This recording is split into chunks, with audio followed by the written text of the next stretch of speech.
stand up and tell people who you are and what you stand for, and take it like a man or a woman. Like, have some principles, have some conviction, and go out and tell people what you stand for. Because I know when we know most politics. Ladies and gentlemen, welcome to the stream. I'm Greg Wycliffe. That was an interview with Randy Hillier at the Trucker Convoy, February 2022. And since then, well, he's had some charges come up against him. And most recently, those charges have been stayed, which is a huge, huge win for Canadians, for freedom fighters. And I'm very, very happy to have Randy Hillier with me, former MPP in Ontario. How are you doing, Mr. Randy, sir? I am just fine these days. It's been quite a relief. Not that I didn't particularly dislike the judges and all the people at the Ottawa courthouse, but there's better people that in better places to spend my time, and I'd been spending a little too much time over the last 30 months at the Ottawa courthouse. So it's a big relief for Jane and I not to be having that huge financial burden, that huge level of stress and uncertainty. The Crown had wanted to put me in prison for 3.5 years for being at the Freedom Convoy.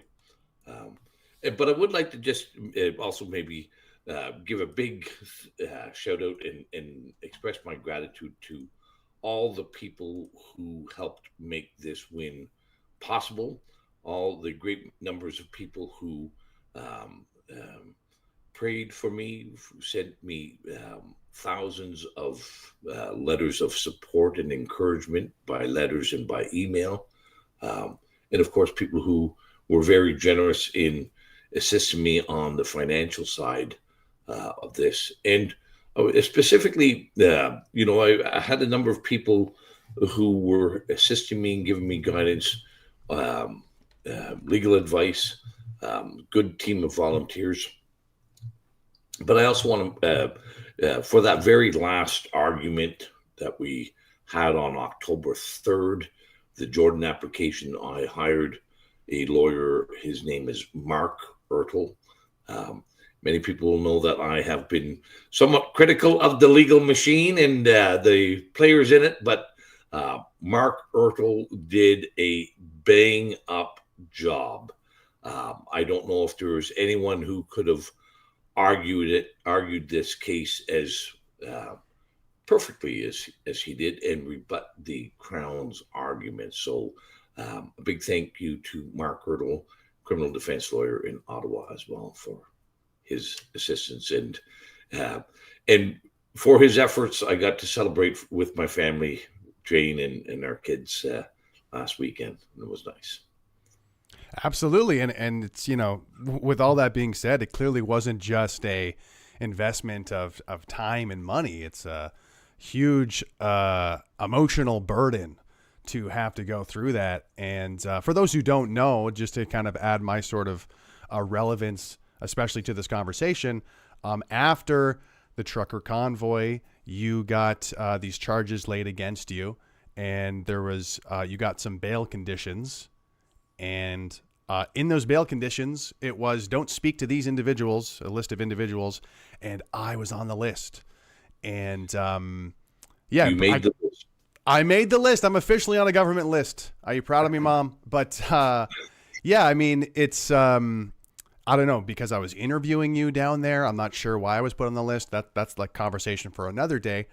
But it really was a scary, almost, it was a dark period after the convoy at that time. There was a silver lining where we were able to reverse some of the mandates and like that had started to continue. But, we were seeing patriots get thrown in jail cells. It was a very scary time. And for me, it was somewhat heartbreaking to be like, these are people who are proud of our country, want to fight for our country, and the state of the country are attacking these people. What was that like for you, that kind of period, that dark period of recent Canadian history in terms of, because, you've been in this country for some time now. And What's your experience looking back on that time period? Well, listen, I never thought I would be denied entry into the city of my birth by the courts in the nation's capital. You know, I had restrictions that I had to give the Ottawa police 48 hours notice prior to me going to Ottawa, and I would have to explain the purposes and my where I was going and who I was going to meet. Wow. You know, I had this long list of prohibitions on who I could meet with, who I could speak with. Many of them, unlike you, Greg, many of them, I had no idea who they were. Like I had never met these people before. Had never talked to them before. Well, to be fair, Randy, you knew of me as the pajama man back then. Well, that's right. You know, so, but I knew who you are, but there was other names on the list that I had no idea who they were. And you'd probably never met. You mean? I'd never met before, and right. And that was a real precarious position for me for the longest period of time of being cautious of going out in public and maybe accidentally meeting one of these people who I didn't know who they were or what they looked like, and somebody snapping a picture, and there I am breaking my bail conditions inadvertently or accidentally, and you know, and losing the $35,000 surety that we had posted, and being back in the Crowbar Inn. Crowbar Inn. You know, heard that one. And like, this is just and of course it was a very, very dark time for a great many people to see our law enforcement actually taking pleasure in using violence against peaceful Canadians, and also seeing so many Canadians applauding the use of violence and extreme violence to break up a peaceful protest. But, you know, all that being said, it was, you know, there has been no more successful display and victory through peaceful, nonviolent civil disobedience in our nation's history. You know, it was during that time we had every province announced that they were repealing the outrageous and harmful mandates. Even Trudeau had to repeal his and announce the repeal on the travel restrictions. And it's, you know, and one other great and I think less seen success out of that exhilarating, peaceful, friendly display that went on for 3 weeks in Ottawa is, you know, it woke many people up in Canada to just how corrupt and abusive and excessive our governments are. And, you know, and I've often said it like this, you know, for 15 years in the Ontario legislature, I ranted and raved and exposed government corruption, both in my own party, the Conservatives, and in the Liberal Party. And most Canadians were, you know, uninterested in corruption. And it was very hard to get people mobilized over corruption. But, you know, we saw in February of 2022, from coast to coast, many Canadians rose up and now they understood that we have a corrupt government. Yeah. And I really think that a lot of seeds were planted during the COVID lockdowns, and especially, as you were just saying, at the convoy. The mask fell off, and we saw really what this government, what their character truly is. And I say plant seeds because I don't think we've actually seen the fruits of these seeds yet. I think a lot of them are still actually only just starting to sprout and grow. And I hope that they're going to really turn into something significant in the future. Do you know what I mean by that? Oh, listen, I've been traveling across the province for some time, and there is a great number of really strong and beneficial local initiatives going on. Mm-hmm. Hundreds of small, very community-oriented freedom groups that meet weekly or bi-weekly. That there are churches and small groups that have created private schools and co-op schools. We've seen a significant increase in congregations in many churches as people realize that faith is a necessary and an important component in this battle and what has happened to us. So I think I think if people have seen the reformation that's going on in our society that I have seen, there is no need to be doom or gloomy about the future. It's still a little ways off, but it is growing quickly, and I think so many people are participating in this reformation of our culture. So I'm quite optimistic. Yeah, absolutely. I feel the same way. I think there's a lot to look forward to. That being said, there is, when you turn on the Twitter, when you look at the news feed here in Canada, especially from a more Canadian perspective, it's easy to feel like the world is just burning, and then this country is kind of slipping away from our clutches. And I guess we're going to talk about, of course, Mr. Justin Trudeau and how he's reversed his stance on mass immigration.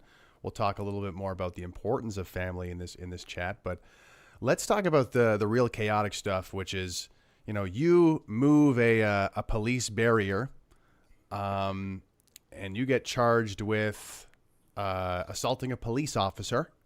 I'm getting that right, correct? Yeah, I was charged for moving that barricade a few feet away from people.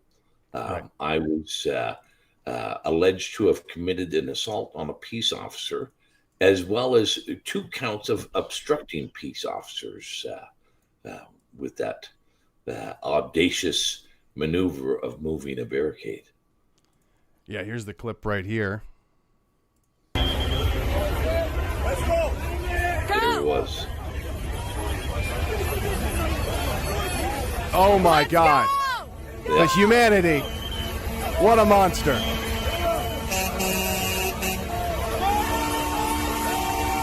Unbelievable. And then, fast forward to several weeks ago, and you have people in the street burning Canadian flags. You have, you've had the Kalistani people in Calgary streets burning and ripping apart Indian flags. All sorts of crazy displays of, one could call it ideologically motivated violent extremism, potentially. But I guess, what is it like comparing how you were treated at the Trucker Convoy versus kind of these more recent public displays of violence, of just very extreme rhetoric, calling death to Canada and that sort of thing. What's your kind of response to that? I may have a little broader latitude on some of this stuff, Greg. I am a strong believer. I think this is the only real tool humanity has to make themselves known, or in the last resort to make themselves known before violence, is peaceful, nonviolent civil disobedience. So I think we need to give a real wide berth for that. The only country I've ever protested against or for is our country. I've never protested for another country, and I've never engaged in violent behavior. So some of the things that we have seen, like this exceptional violence of, people beating each other with sticks and things, the Khalistanis and the Hindus, I believe, down in Brampton. Listen, there's no place in a civil society for that, and if you want to go and to fight for a Khalistani nation, then I would certainly encourage and for you to go to the Punjab and fight for the Khalistani nation. The same thing with Hamas and Israel. It's fine to go out and peacefully protest and make yourself known and express yourself, but do it in a peaceful way, in a nonviolent way, and if you want to use violence to promote Israel or to promote Hamas or Gaza or Palestine, then you should get on a plane and go do it where it will have some benefit and some good. And maybe when you're over there fighting for Israel or Palestine, maybe they might want to take a little bit of moment and provide some humanitarian aid at the same time, and not just. So I don't think there's any place for violent protests in Canada. And as we saw during the Truckers Convoy, there was a model of, and it should also be recognized by these people that that's the effectiveness. It was the peacefulness and the friendliness, and it was the exhilaration and that made it so effective. Yeah. And when you think of the sheer amount of people that came and went, and all that testosterone and disgruntled energy, it almost is a miracle that nothing did happen. Like it really was sort of there's not one bad clip. There's not one instance of any demonstrator supporting the convoy being violent.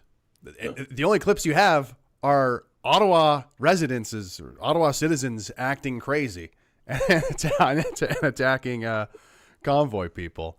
So and the police themselves. Of course. Absolutely. So get on a plane and go fight for the other countries where it's more appropriate to. Yeah. On that note, did you want to quickly comment? I guess you already made a great video about this, actually. You said Pierre Poilievre is dangerous. Justin Trudeau is dangerous. These people are warmongering in foreign nations, advocating for war in Ukraine with Justin Trudeau, and then Israel with Iran with Pierre Poilievre. I feel like that's a very reasonable thing to say. And we're supposed to be a peacekeeping nation, yet we have Poilievre and Trudeau advocating for war in foreign nations, very much just kind of like off the cuff, like not even, like it's no big deal to just advocate for killing people in foreign countries. It's wild. Yeah, like this is completely. I'll explain it this way. In my view, like Canadians have had a very, very proud history of defending our country, right? And military and otherwise. We are very have a proud history about that. However, we also have a proud history of helping to create peace between other warring nations that don't pose a threat to us and don't have any strategic significance to us. So, but here we saw in 1 week, Justin Trudeau advocating for Ukraine to attack deep inside Russia with NATO supplied, Canadian supplied, American supplied weaponry, and after Putin had already said, any strikes deep inside Russia with NATO weapons? Could we create a need for a nuclear exchange? You don't mess around with a nuclear power. Yeah, that's pretty simple to understand. And then a couple days later, Israel had said that they wanted to attack and bomb Iranian nuclear facilities. And here Pierre Poilievre got up on his soapbox and said, rah, let's do it. And it would be a gift to mankind, I believe he said. Gift to the world, yeah. A gift to the world. Gift to the humanity, something like that, yeah. Yeah.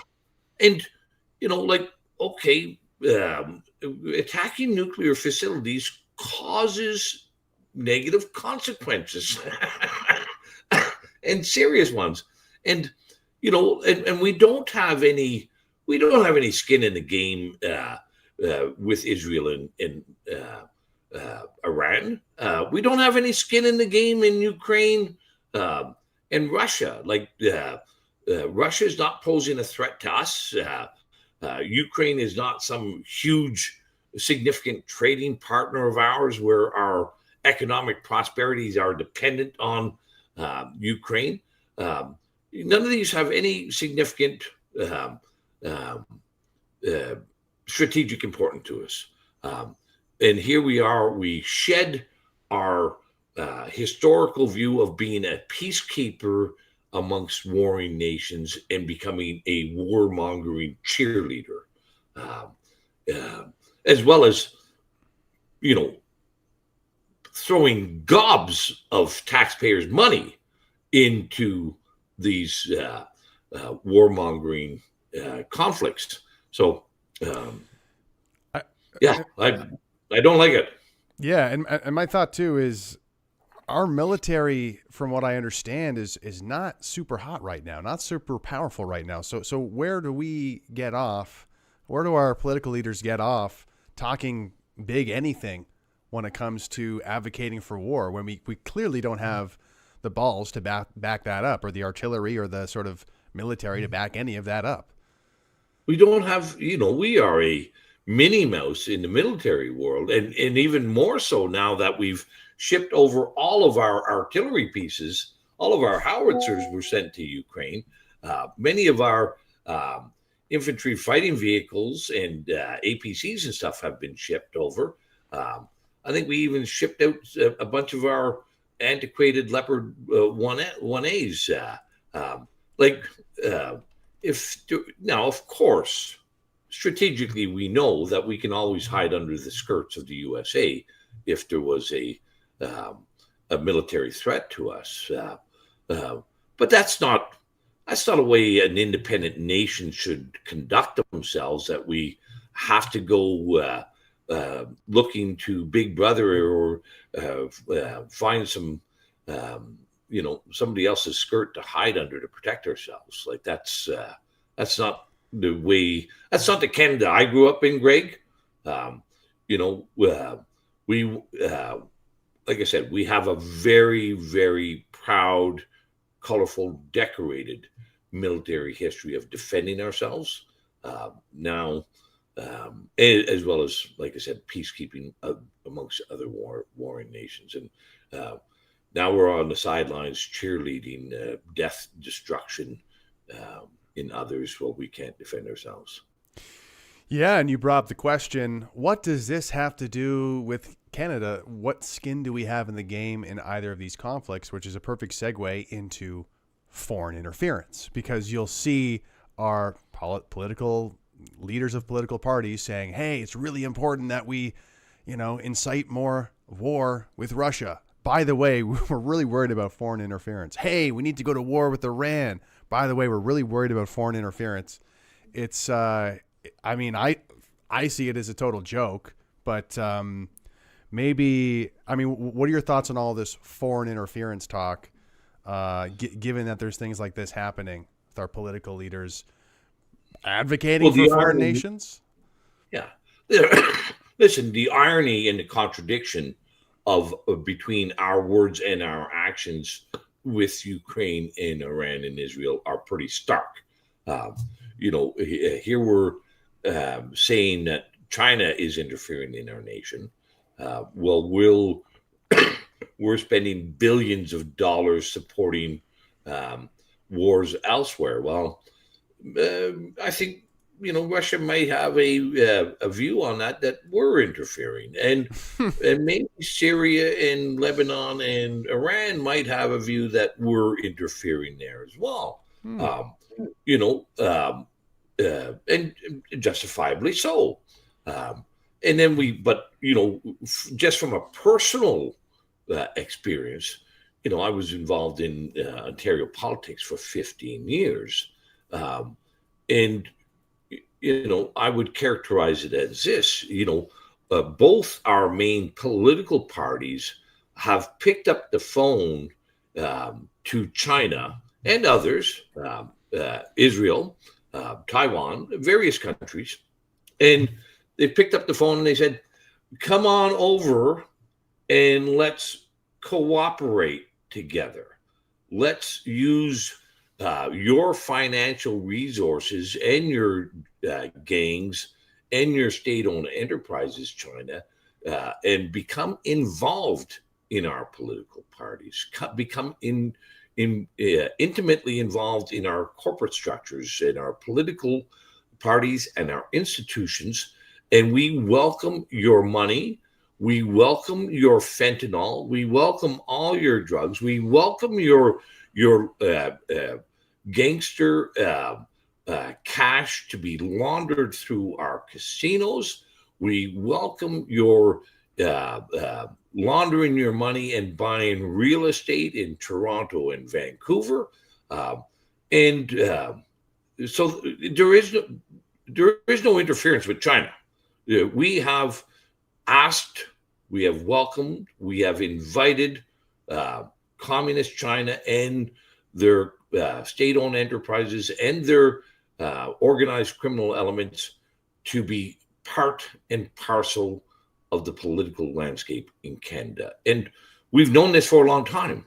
I recently did a show on this where back in 1996, the RCMP and CSIS provided a full report called Project Sidewinder that explained all this, how the Chinese organized crime and state-owned enterprises were collaborating with our political parties and bringing in drugs, co-opting the system, making the rules and the regulations at the casinos better for them to launder their money, changing the mortgage and the real estate laws so that they could launder that money into real estate.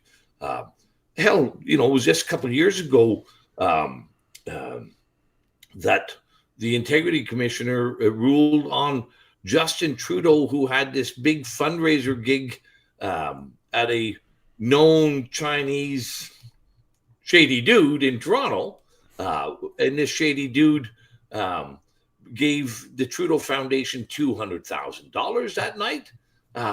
And he also gave $50,000 to build a statue of Pierre Elliott Trudeau in Montreal. So that's not interference. That's how do we say that? That's you rub my back and I'll rub your back.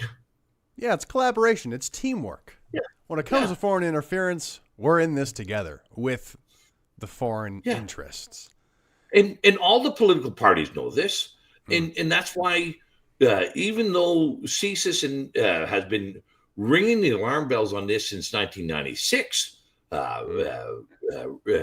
the former director Fadden has spoken out publicly in parliamentary committees on this, but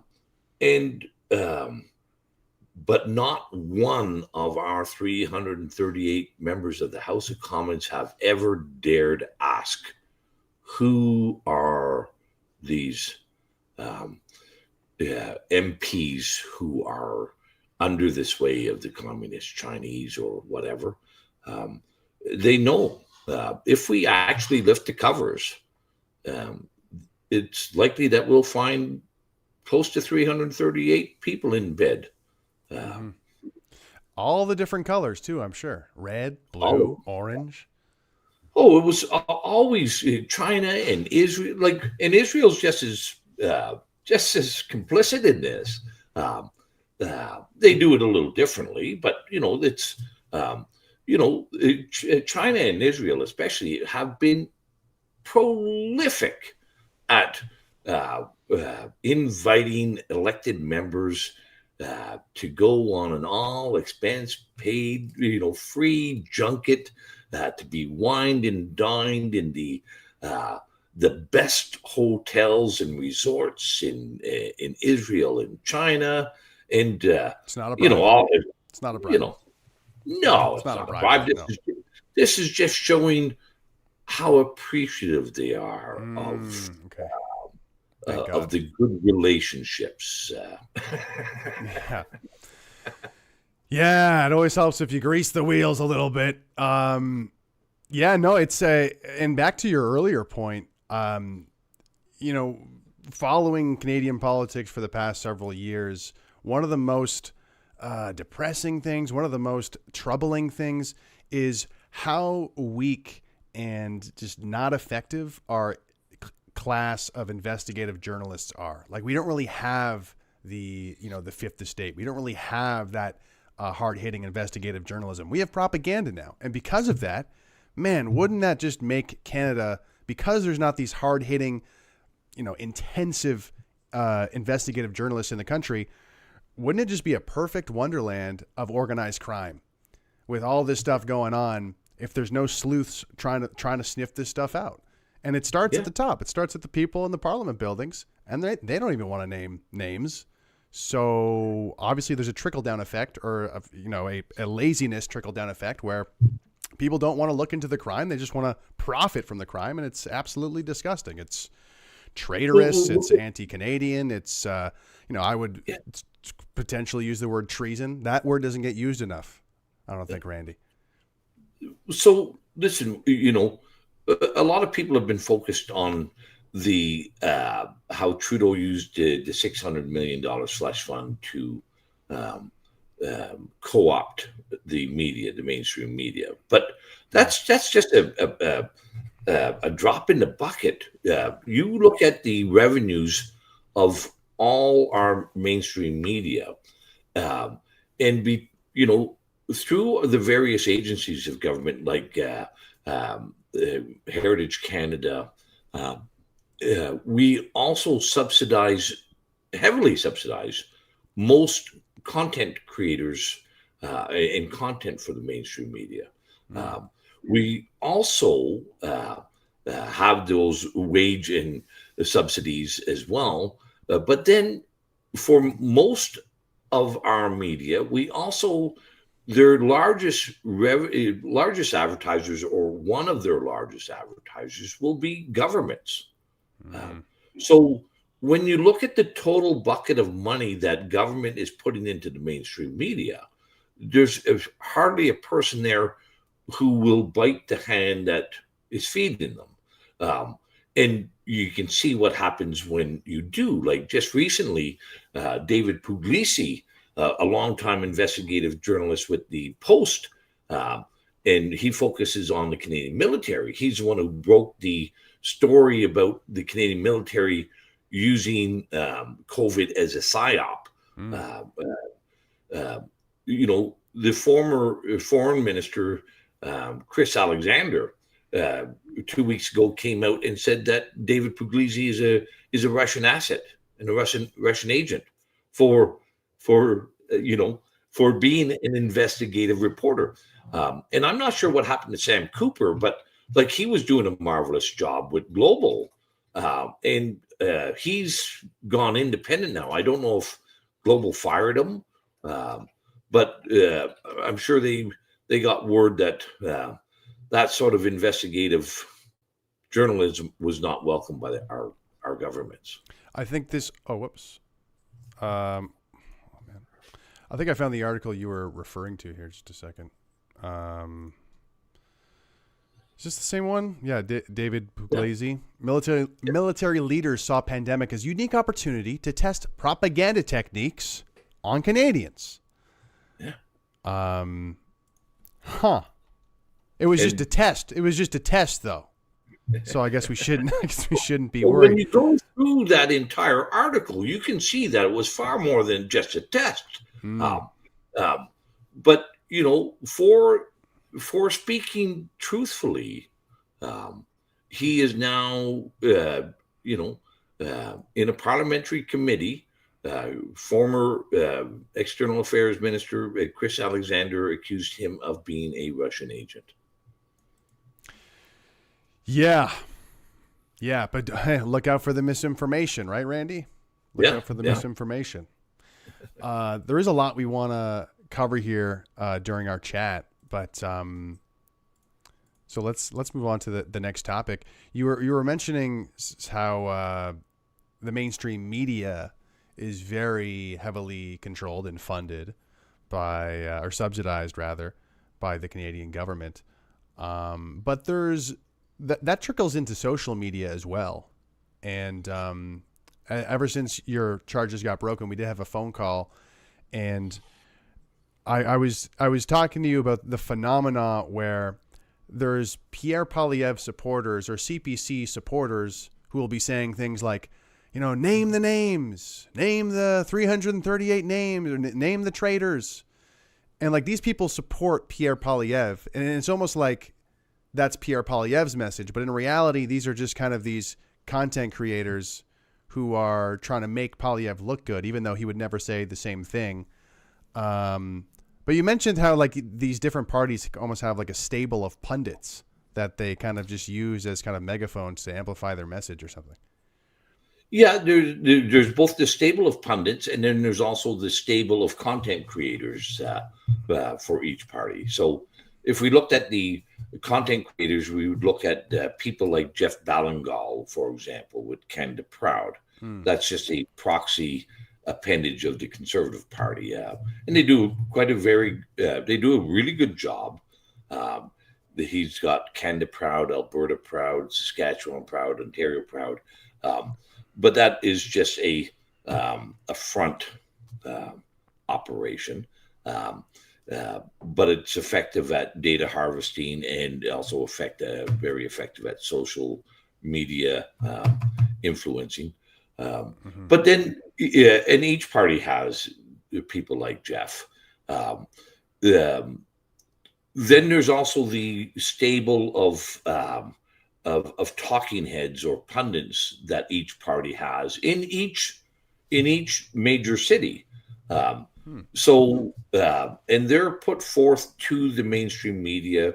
So if, CTV or CBC, like Power and Politics, or what are some of the other names of their political shows, and also the radio stations, like John Moore and a few others in CFRB in Toronto do this. They have a stable of conservative pundits, liberal pundits, NDP pundits that they draw from. So whenever they want to have an impartial, unbiased discussion about politics. Impartial, unbiased discussion. You wrote the air quotes there, but yeah. Yeah. Then they call up the stable manager and see which horse is available today. And there's always a horse available, So, and then, each of them get to amplify and emphasize the party's talking points as if it is just coming from an intelligent, reasonable. Just a totally organic conversation. Yeah. I'm just a regular, everyday, conservative-minded person.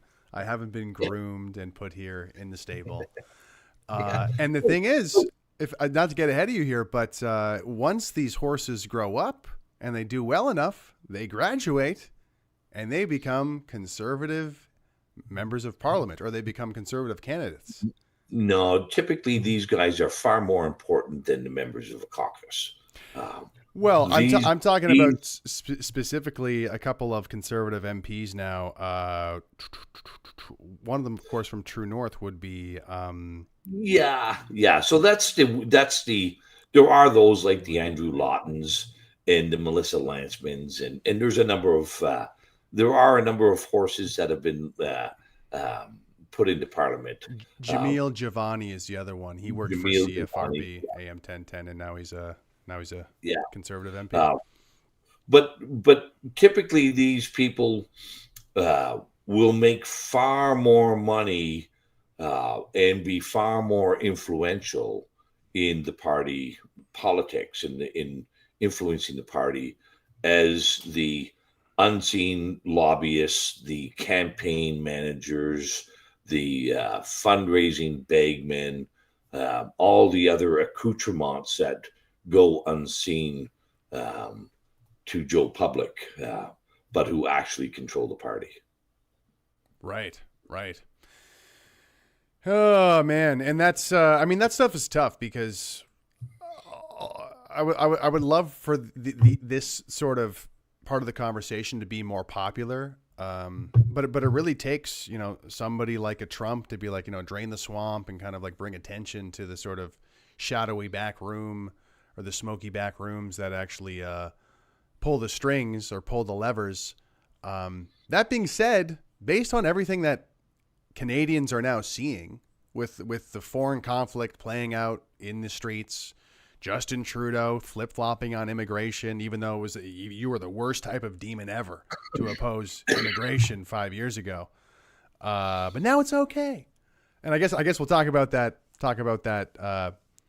now. But what are your thoughts on? Listen, the swamp is big, and it's very wide, and it's very deep, and it's full of parasites, and it.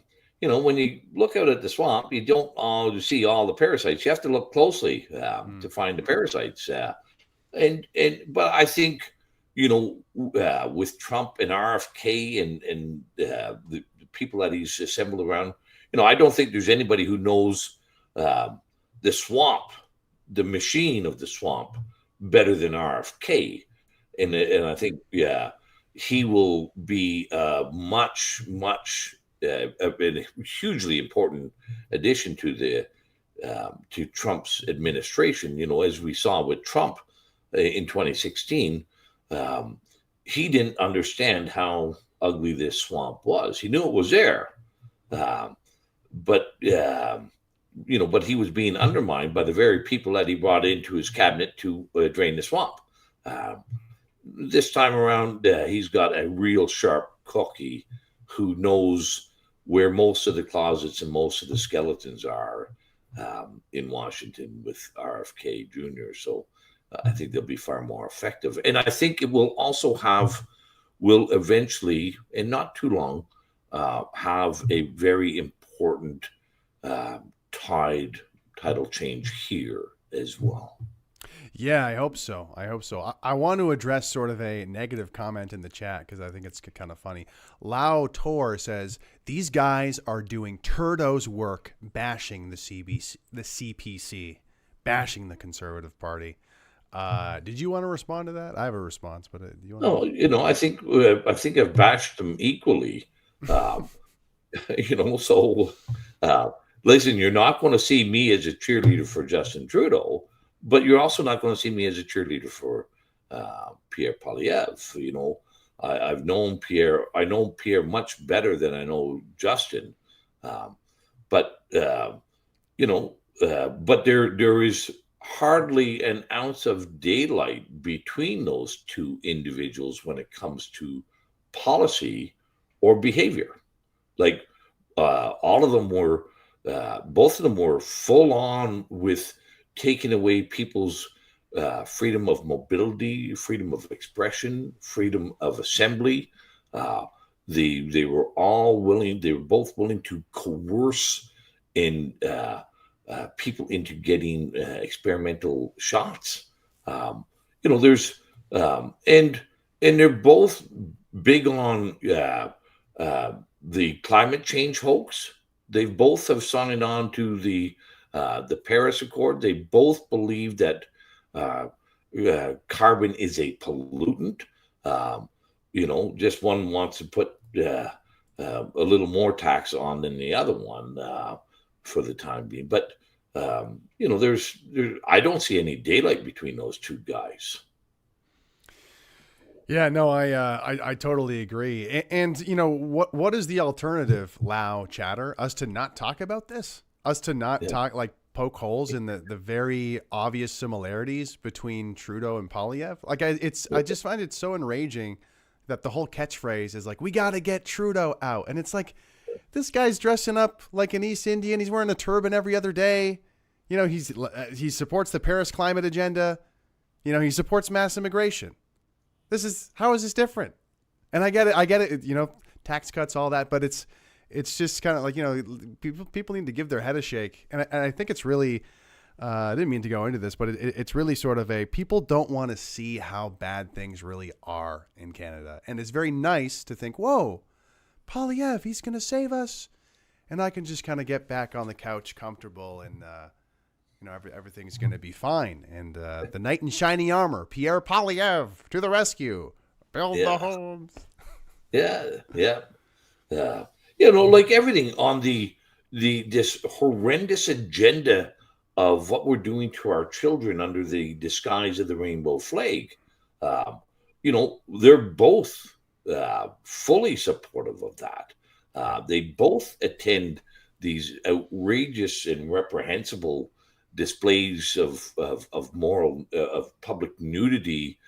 They both promote these drag queen storytelling to little children in kindergarten. And they're like, they both support significant immigration.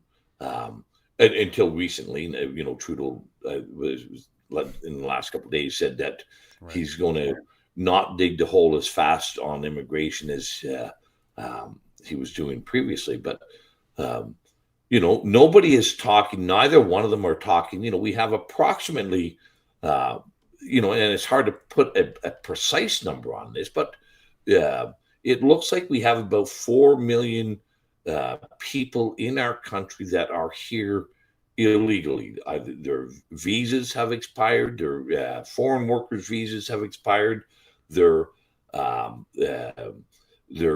school visas have expired.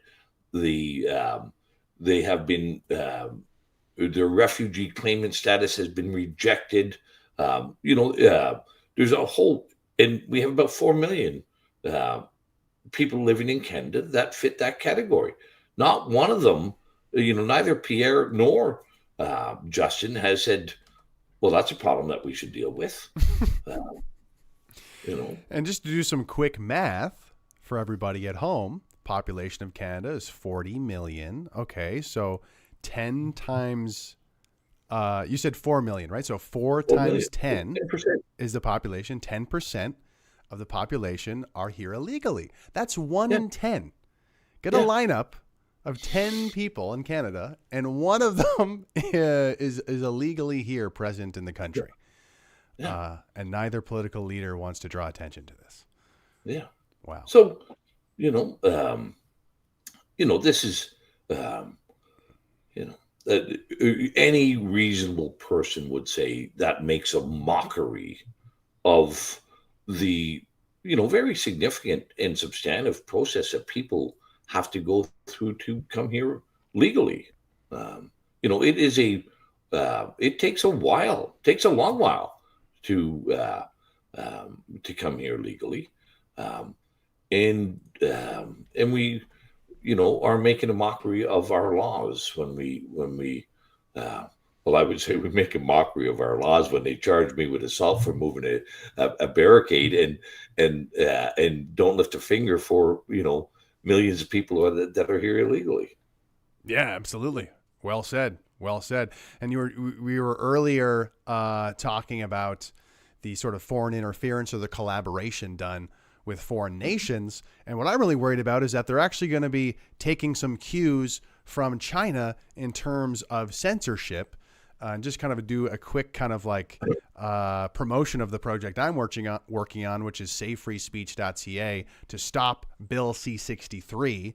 Bill C-63, I believe, would be the end of free speech in Canada and would make talking about all of these things much more difficult because the legislation in C-63 is just so incredibly broad that you could say criticizing immigration, criticizing illegal migrants, that's demonizing an identifiable group.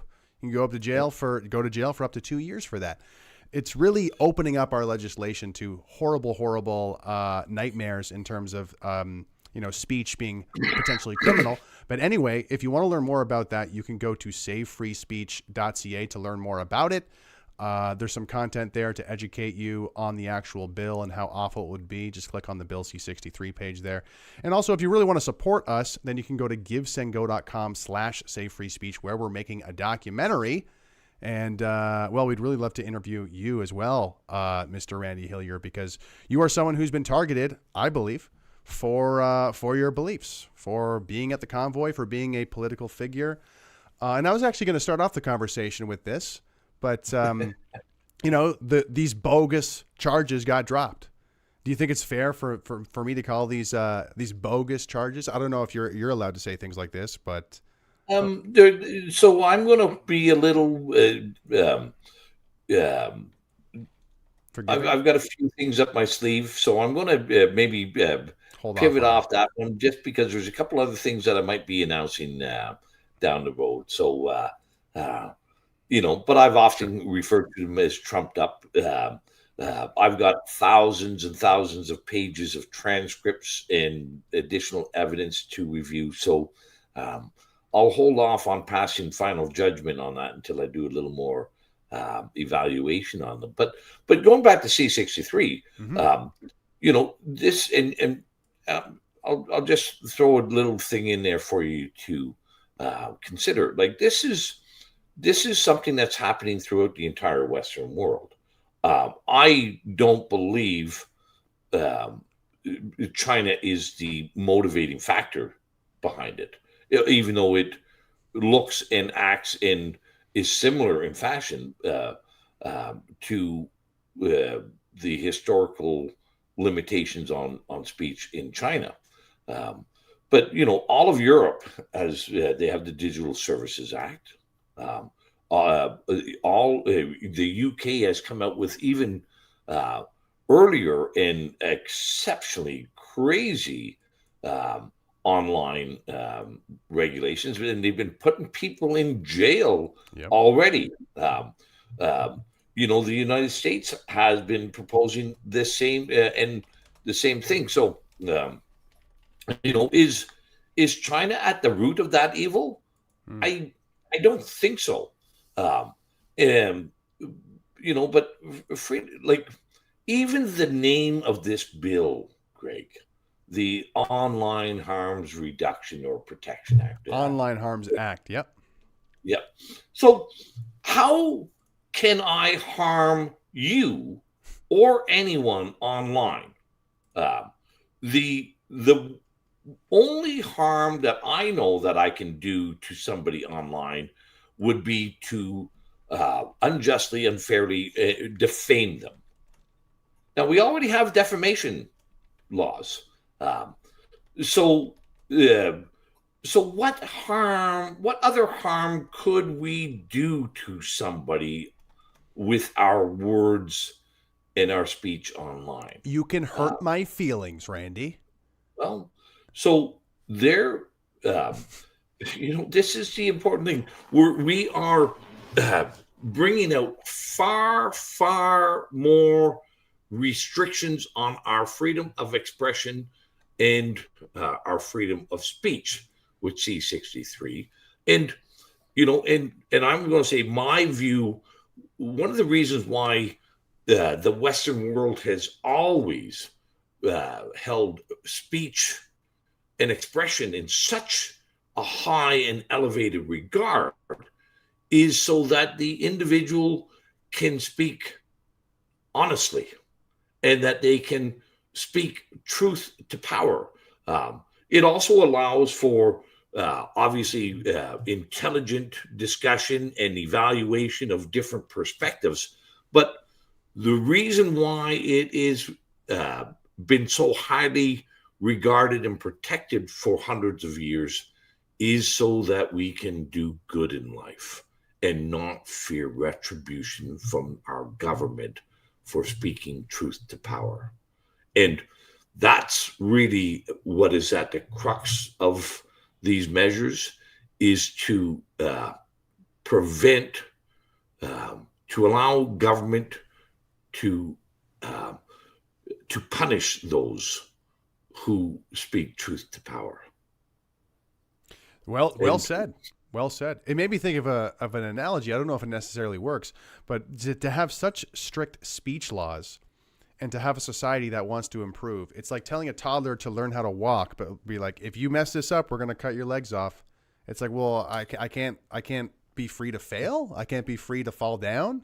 Nope. Yeah. Nope. You have to perfectly walk, or else you don't get to walk at all.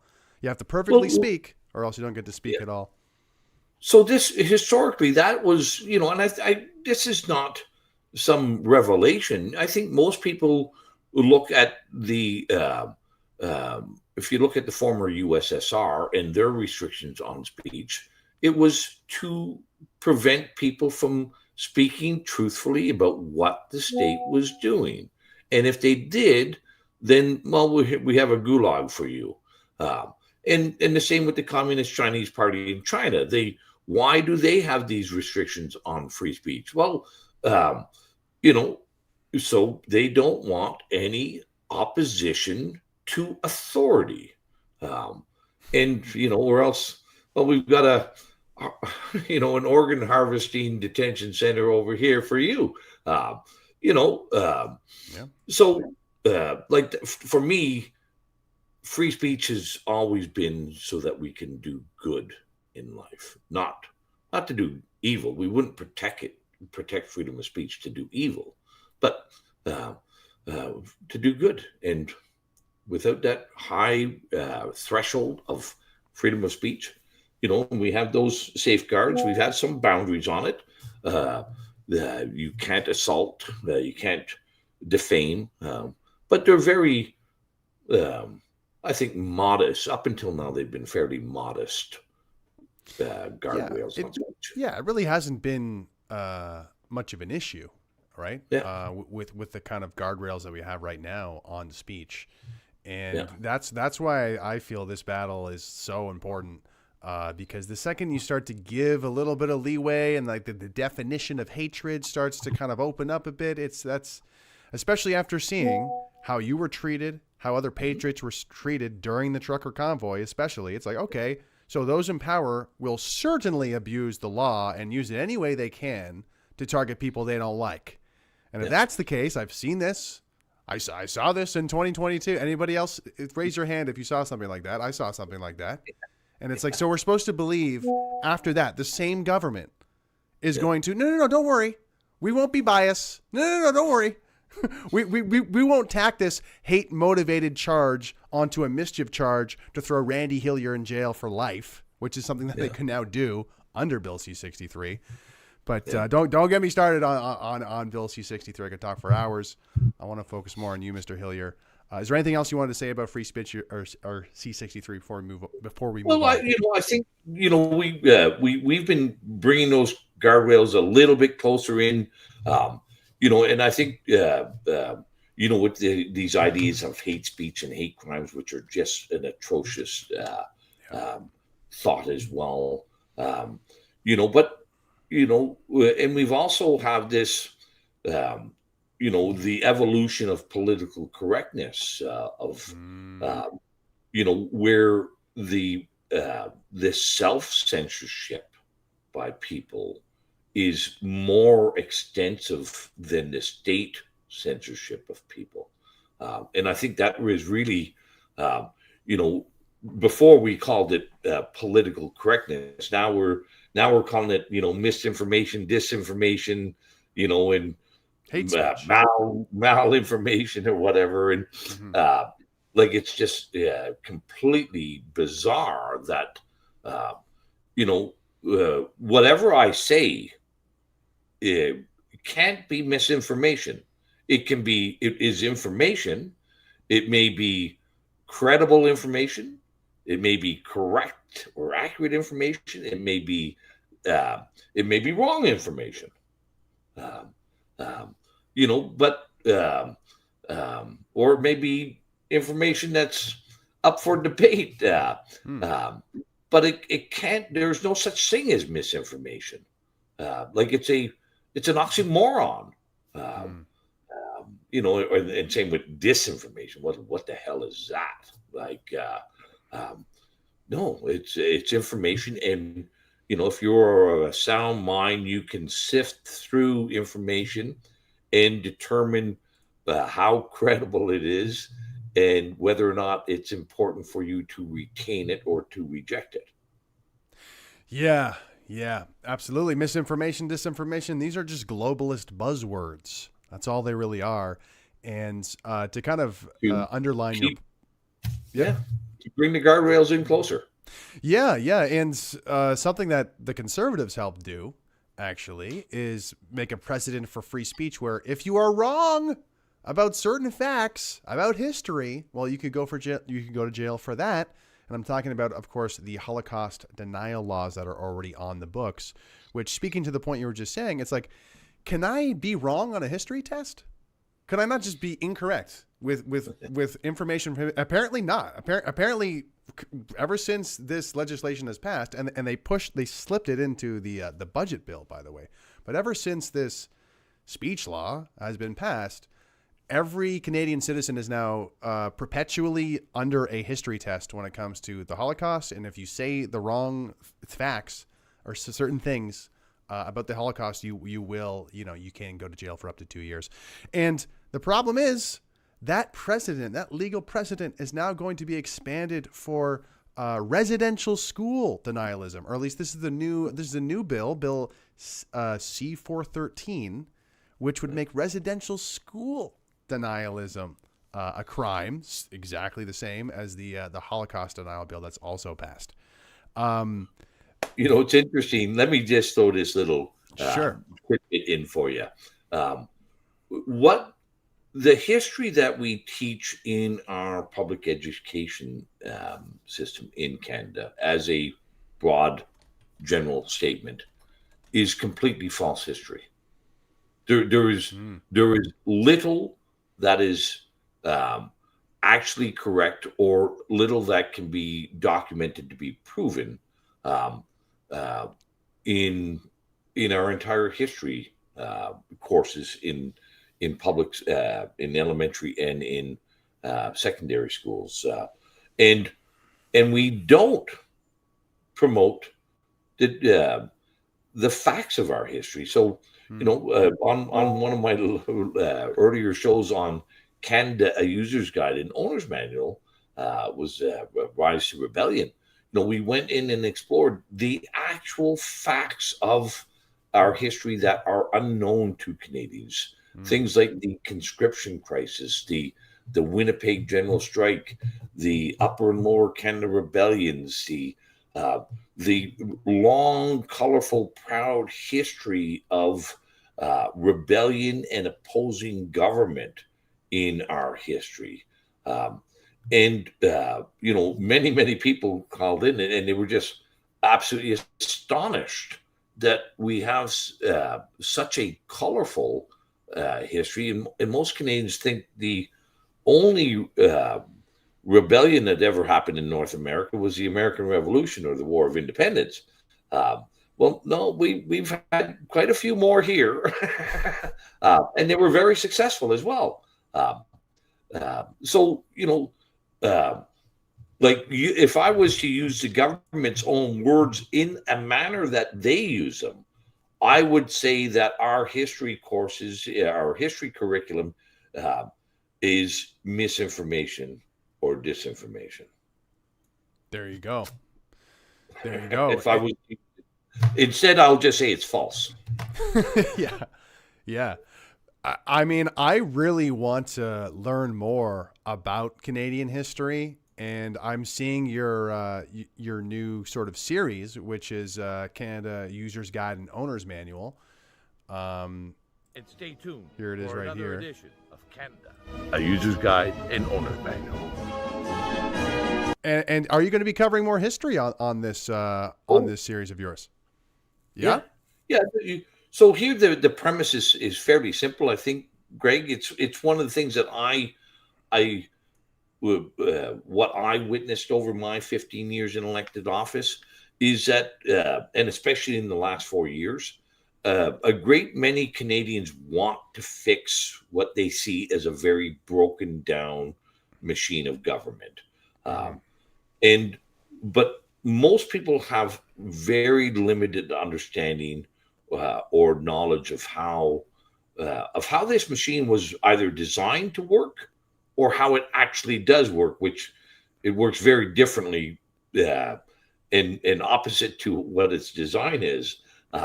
But in order to fix something, you have to, generally an owner's manual is a good place to start and to understand how it is supposed to work and what the parts of it are.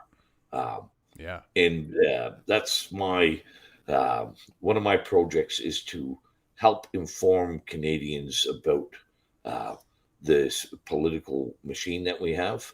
And of course, part of that has to be our history as well. Absolutely. And I think Canadians who see what's going on are really sort of craving it. I mean, I had a debate last week, and then one of the main questions is what is a Canadian? And, because it came up because of this conflict in the streets of, the Khalistanis saying, we're the real Canadians, and the Hindus saying, we're the real Canadians. And then there's like a Indian nationalists saying, oh, the Khalistanis are a Canadian problem. And it's like, wait, what is Canadian? Wait a minute. We're just kind of throwing this word around with people who their primary language is Punjabi here. What's going on here? But I think Canadians are really craving sort of understanding more about where they came from or who they are truly in terms of what I would call like the real Canadian. We've already been going for over an hour, and you wanted to talk about the nuclear option. We could talk about what is Canadian briefly, or do you want to kind of go? Well, I think they go hand in hand. Okay. Sure.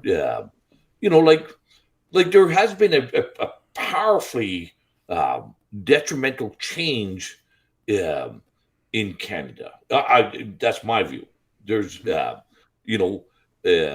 through my lifetime, it is very evident to me that what people of my generation and where I grew up in this country, there was, we knew what a Canadian was. A Canadian was somebody who was proud of their history and their heritage. We weren't ashamed of our public figures. We didn't topple down Sir John A. or Edgerton Ryerson. We had respect and regard for those who built this nation, and it wasn't an easy task. But building the nation, like right. It's a bit of an endeavor,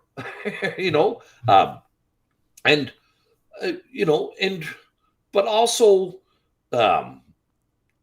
when I was young, a man was expected to be able to have an opinion, to think, and to have the confidence to express himself, and also to protect himself.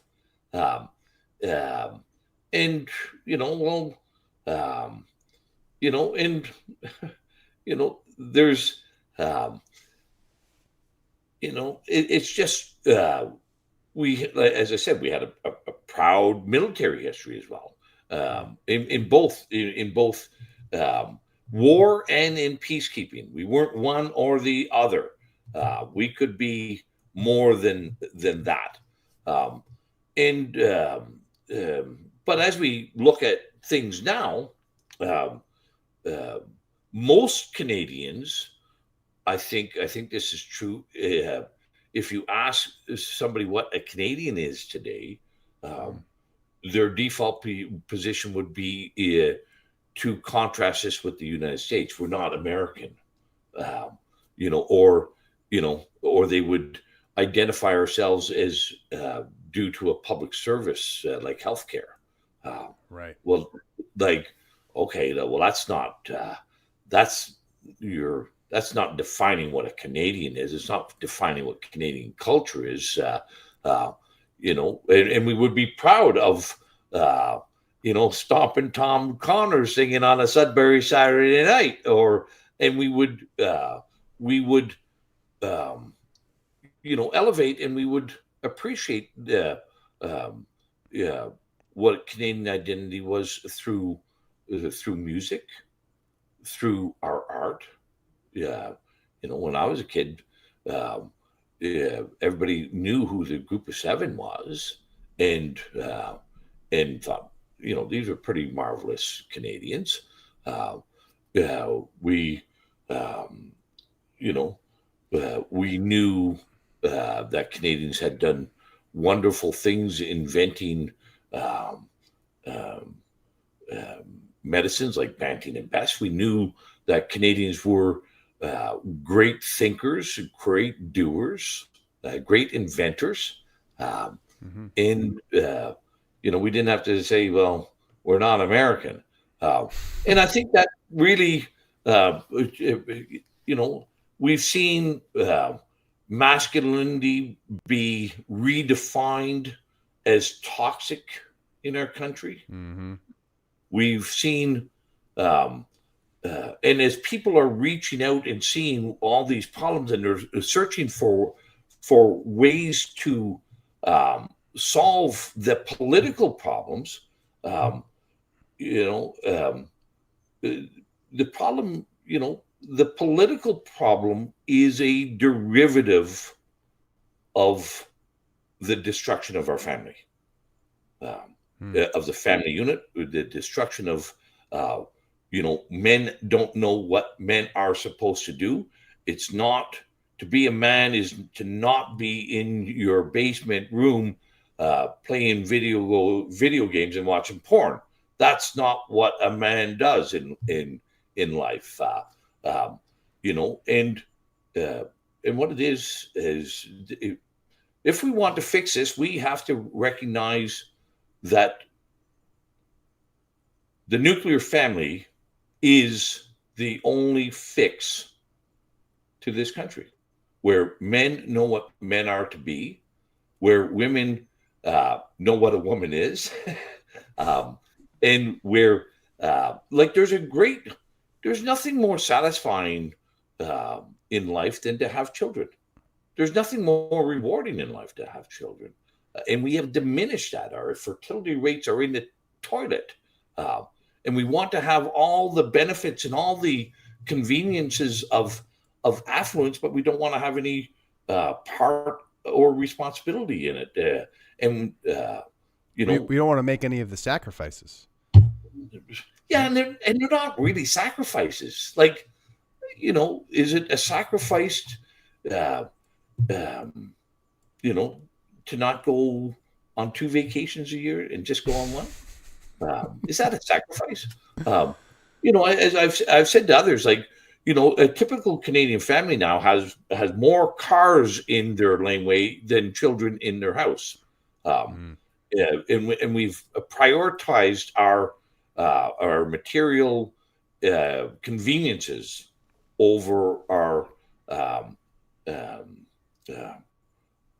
natural responsibilities. Yeah. And we see this in so many different ways. This comes out with Canadians are ever more likely to demand government take responsibility for their lives. And then, and we see that where, when I was a kid, and even when I was a kid, your grandparents died at home, and and and that's part of learning and part of understanding, and I think it's very fortunate to have grandparents in your home and have them die in your home. It's not a bad thing. It's actually it helps teach children about life. But we want to ship them off into a long-term care and have somebody else pay for it. So we want all these other things to be paid for by others, but we can't even reproduce ourselves.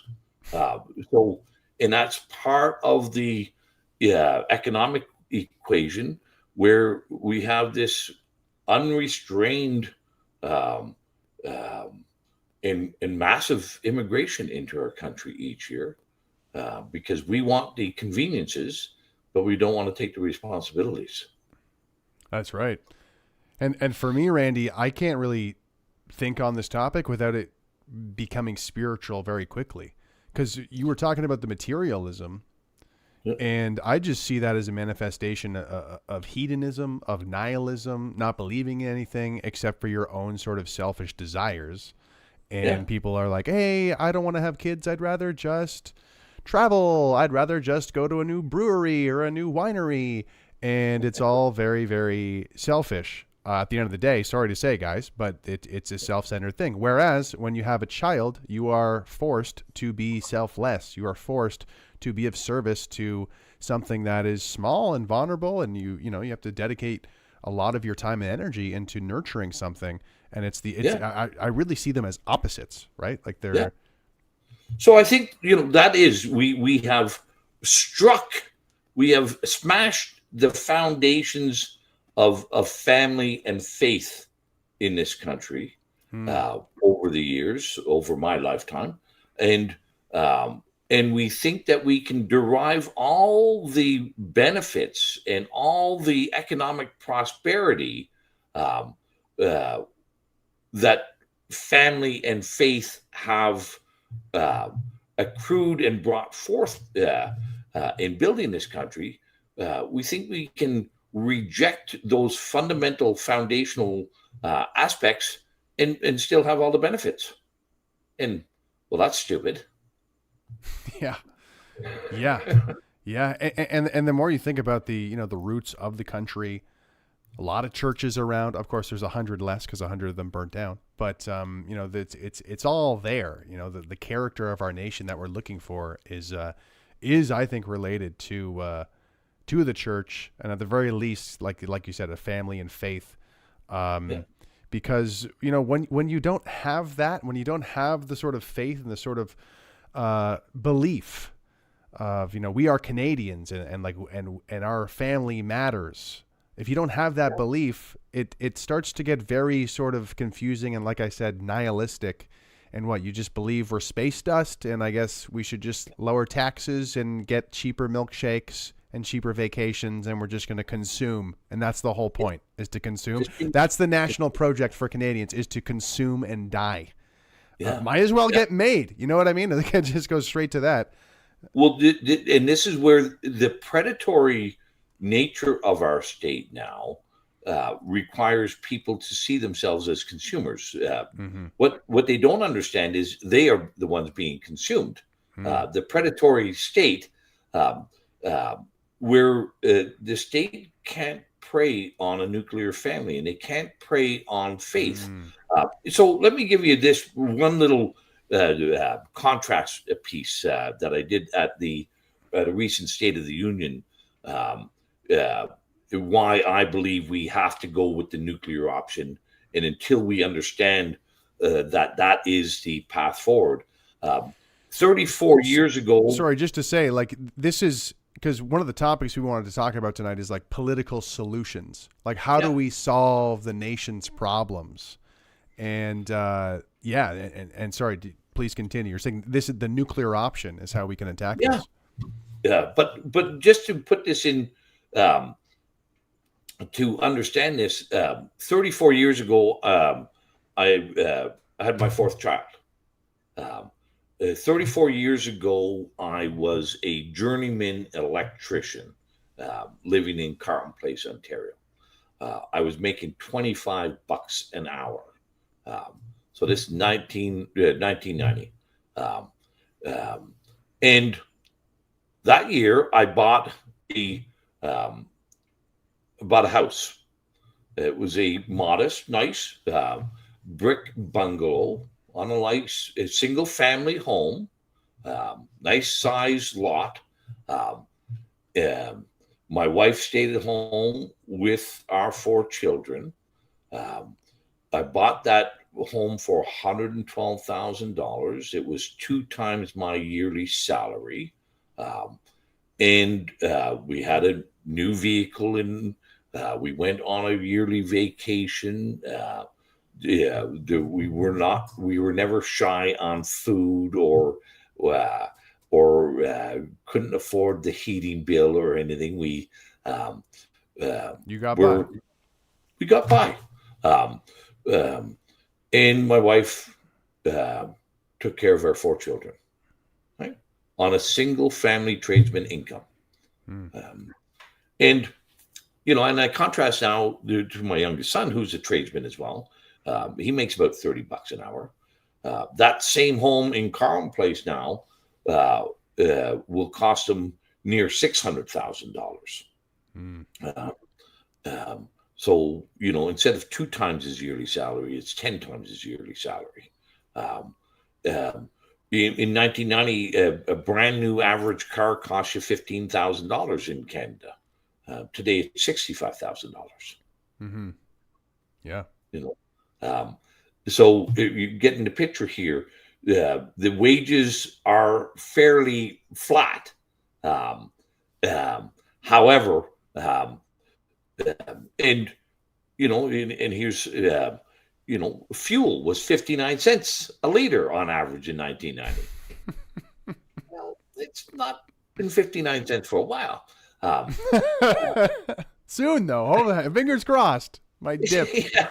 All right. So, but here's another important thing on this: the total entire Ontario net debt in 1990 was $35 billion. 35 billion. It is now $429 billion.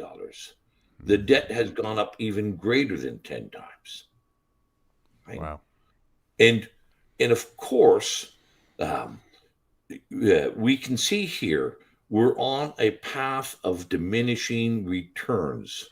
Each subsequent generation and each younger person is having less and less to keep in their own pocket, and less of a standard of living as the state grows and grows. That public debt needs to be paid somehow, and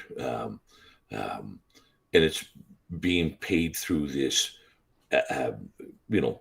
absolute inflationary monetary system. Here's another one was, in 1990, you could buy a US dollar with $1.15 Canadian. Yeah. Now it costs you $1.40. That's right.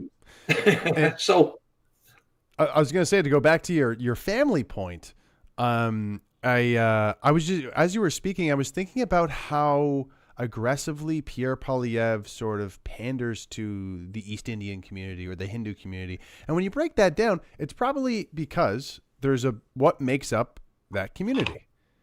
It's a bunch of families who have a common faith. And if you look at the behavior of Pierre Poilievre, I really don't think he spends a whole lot of time pandering to white Christian Canadians. I don't think there's much time at all really spent pandering to that group. And I think it's because, like you were saying, a lot of us have been brainwashed to think of us as post-national consumers. A Canadian is a Canadian is a Canadian. And we're a post-national state. And because of that, I think it's really, it's had a toll on people's psyches, on people's, families and their sense of faith. But I think you're really right on the money in terms of what the solution is, which is to really start to bring together those building blocks of those nuclear families to, start clumping them together, like-minded people, like-minded faith. And, what's stronger than a family bond, right? Nothing. And again, it's very complementary. It's, our family relationships and, these are Christian faith-based values and derivatives. So yeah, it's if we go the nuclear option, we will be able to subdue the state. Otherwise, we are just going to be preyed upon by the state, and we're going to continue to have diminishing returns for everyone who is younger than me. And until you get to the point where you are working you are the state, like the state owns you. They own your speech, they own your thoughts, they own your home, they own your actions, and you are no longer an individual. Yeah, and I feel like it is slowly starting to go that way, especially in city centers where there's this increased dependence on the state. I don't even know what the percentage of the population is now. Do you know the percentage of the population that works for the government or is a sort of government employee? Because I'm sure it's getting high.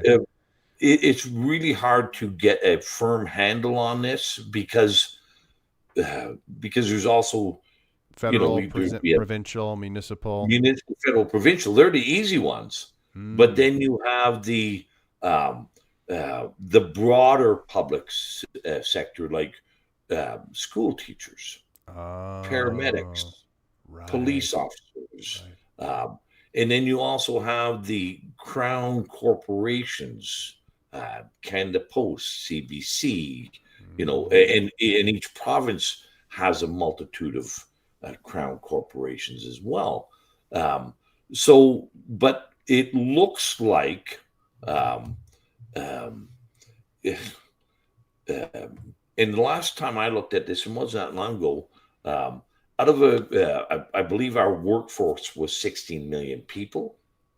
And as best as I could determine, there was at least 4 million people on the public payroll. So leaving somewhere 10 or 12 million Canadians being the economic engine for 40 million. Wow. And that's not a high number.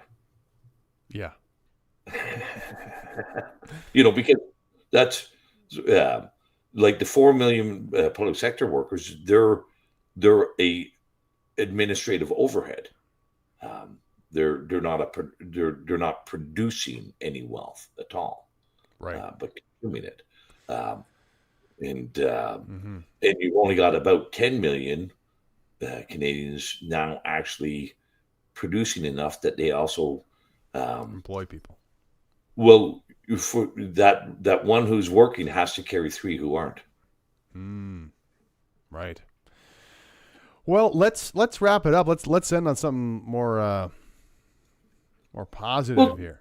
Yeah. Well, so you mentioned that there's 100 churches have been burnt. Right. There's been a lot more planted and built, and that's something that people aren't seeing. And yes, it was horrible and atrocious that the churches were being burned. I mean, we couldn't find out who was doing them. It's sort of like, who blew up the Air India plane. We couldn't figure that one out either. But we're also seeing a great many people as I travel around these new freedom groups that are coming together. A great many people have during COVID left urban centers and moved to rural areas. We're seeing a big resurgence of people living a more sustainable and rural lifestyle and homeschooling and who have taken the nuclear option, where and understand the man is supposed to be producing and providing for the family and protecting the family, and the mom being a mom. And then we're seeing all these new co-op schools and homeschooling combinations along with Christian schools. Um, so, I think there's really people are already doing the nuclear option, and I think it's going to grow and expand. Um, and so I think there's a great cause to uh, be optimistic. Um, and even if you don't see this resurgence, because a lot of these people, obviously, Greg, I think you can understand it, especially over the last 5 years, many of them are keeping a very low profile and they're not out Making a beating lot on, of noise right now. Yeah. you know, Keeping a low uh, profile. but I think the other thing that you know, for the first time in 5 years, we now have a platform that is, amenable and promoting of free speech, um, and I think that's an important. And it's been paying dividends from what I can see. Like, um, Yeah, no, you know, it really was a dark time during COVID lockdowns, where if you had the wrong opinion about the wrong thing, you'd get shut down, you get your account destroyed by big yeah, tech, including Twitter at the time. But now you're right, you're absolutely right with with Elon's Twitter. There is a lot of hope there because just the necessity of free speech, free expression, and not having a platform that has a political bias baked into it is yeah. so crucially important right now. Well, not just a bias built into it. We saw, the Twitter files have revealed this. The congressional hearings have revealed it. Yeah. We had the CIA, the DHS, the FBI planted in our social media platforms and were directing these platforms to delete accounts and delete comments. Um, um, so, that was a big revelation that only really was spurred on with Elon's purchasing it. But I would say, you know, um, there would be no way Trump would have won um, without uh, uh, Elon purchasing X or Twitter, because not only you know that's one platform, but look at the cascading consequences from that. Tucker Carlson, Yeah. um, True. you know, having what did he have? Like 100 million views of his interview with Vladimir Putin, uh, and bringing out all these, um, um, you know, like the audience levels that um, uh, all previously with views and commentary that previously would have been censored, all became available. And then you look at the whole host of the independent media in the United States. Uh, Not only could we get behind Trump, but they could actually reach an audience. So the Joe Rogans, the Tuckers, uh, you know, they've got hundreds and hundreds of them in the States. And I think that's something that we need to latch on to here in Canada. We have a nascent um, independent media. People like the Western Standard, a host of independent podcasters doing social and political commentary. Yourself, Catherine Kowalchuk, Odessa, Matt Earhart, just are a few names that come to mind. Um, so I think the next federal election here um, may have some different outcomes from it now that we have a free speech platform to speak on. Absolutely. Absolutely. And one question before we wrap it up here. For Canadians out there, I'm assuming most of my audience or some of my audience, we are people who kind of see through the lies of the Conservative Party. And we're like, yeah, I mean, it's probably better if he gets in other than Trudeau, but it's still going to be the same problems just with the blue tie.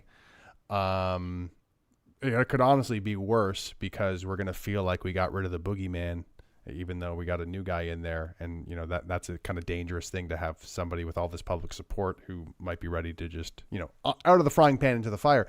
But what do you think, aside from the nuclear family, of the nuclear option of focusing on, you know, your own personal life and trying to have that as dialed in and optimized in terms of, you know, fulfilling yourself? What would you have any sort of advice of what people should focus on now until the upcoming 2025 election? Well, I think you know. I don't like giving advice unless I've taken it myself. Like we've got some dangerous times ahead, and if we allow our thirst for conveniences to drive us, there's going to be a problem. So we have a big danger ahead with digital IDs, with digital currencies. Those are two. So use cash as much as possible. And certainly don't get any more ID than you have to at the very minimum. But I think we're seeing more and more people moving out of that trap of convenience. Without it, and moving into different lifestyles. And I think that is really the most important key. And give yourself the opportunity to view life through some different lenses than from the 30th floor of Bay Street in Toronto or whatever. And and I think, if you're thinking about on the political lines, people really, really need to. There's a pile of new groups that have started that are very active in the municipal side. There's a project, Local Action, another one, the Municipal Reform Project. In Nova Scotia, they have a independent political alliance. There's a multitude of political alternatives developing as well, Greg. And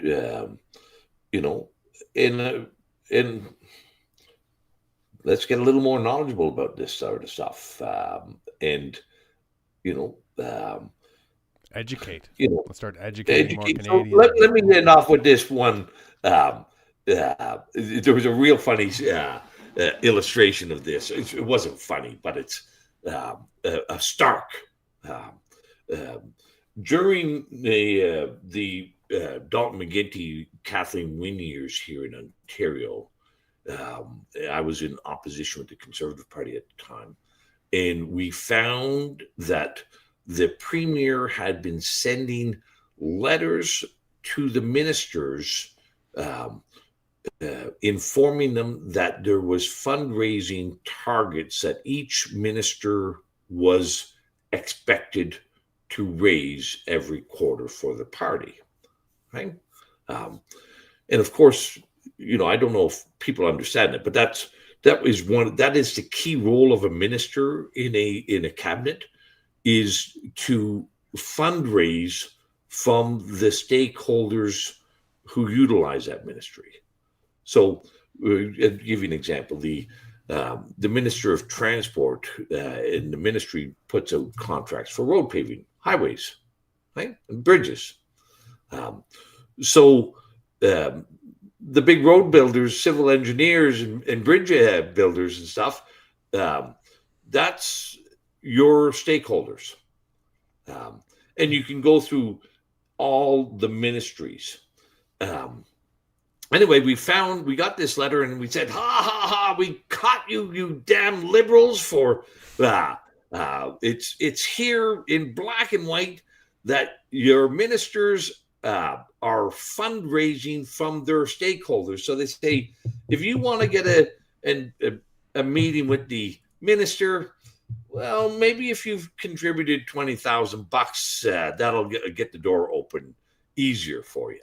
The term we used was cash for access. Right. So this week, big hullabaloo in the Ontario Parliament again, because the Liberals and the NDP got a hold of a letter from the Premier directing fundraising targets from each of his ministers. Of course, we cried foul, and how corrupt. Only the Liberals could be this corrupt to do a cash for access. Not us conservatives. Never we would do that. Pure as the driven snow, us conservatives. And here we get, it's, if you think that you're going to get any difference, like, my Lord, how many times do you have to be slapped in the head before you wake up? Exactly. So, all right, Randy, thank you so much for your time today. Again, congratulations on having these charges stayed. If you're on YouTube, look in the description. Make sure you're subscribed to Randy's YouTube channel. There's a link in the description down there. Is there anything else that you wanted to promote, Randy? Wanted to talk about? Well, yeah. If you're watching this on my Facebook or Twitter, then look up Greg Wycliffe. What's your handle? And follow him. Yeah, my name should be somewhere. Search Greg Wycliffe. I don't. Look around for me. Try to subscribe to me. I'm on Facebook. I'm on Twitter. Yeah, and we need to expose good people doing good things in our country to get the word out. And I know you've been doing marvelous stuff on free speech, and and if I'll give a shameless plug for myself. If you every Monday night at 8 p.m. I do a podcast with this week I had Bruce Pardy on, professor of law from Queens. This coming week I'll have former Premier of Newfoundland Brian Peckford on my Canada User's Guide and Owner's Manual, and we'll be talking about some of his insights during the creation of the Charter of Rights and Freedoms in 1982, and then after our podcast, after our live stream podcast every Monday night, then we do a live Twitter space as well for. If you haven't got enough politics, you can jump onto Twitter as well. So, but the only other thing I would say is take the nuclear option and be optimistic. We will. Don't be a doomer or a gloomer. There's a consumer. Or a consumer. Good rhyme. Yeah. Hey, thanks again, Randy. And just for everybody else, if you want to learn more about the project Save Free Speech, you can go to savefreespeech.ca. And I'm just going to let this video play us out. But thanks again for having me, Randy. And until next time, sir. It's been a pleasure. Absolutely. Canada, we need to save free speech. The most totalitarian bill I've ever seen. The Online Harms Act. To counter online harms. Bill C-63. This is Bill Communism 63. We've seen the frozen bank accounts, political prisoners, and the constant policing of speech happening more and more in Canada. I'm confident with the Online Harms Act in law, we can build safe online communities. These lying politicians aren't trying to keep people safe. They're trying to pass more laws to make it easier to silence you, fine you, and throw you in jail for having the wrong opinion. You lose all your autonomy and your freedom. A crackdown on the very idea of free speech. This is what the Online Harms Act will do. But we are going to fight back. At SaveFreeSpeech.ca, we are creating informative, entertaining, and shareable videos to ring the alarm bells across the country. We need to build the biggest megaphone possible because this is something that the entire country needs to hear about. And they're putting at risk our kids. Lies, incompetence, and corruption are becoming way too common in Canadian institutions, and we, the people, need the right to talk about it. Our videos will break down the laws, how they violate our speech, and the groups and organizations responsible for pushing this despicable censorship. With your help, the content we make at SaveFreeSpeech.ca will give Canadians like you the resources to fight back. Donate to our campaign and visit SaveFreeSpeech.ca for more information. And we've already set up a quick and easy way for you to email your Member of Parliament at our website to let them know that you disagree and disapprove of this censorship. We can reverse this Orwellian nightmare happening in Canada. And with your support, together, we can save free speech. Thank you.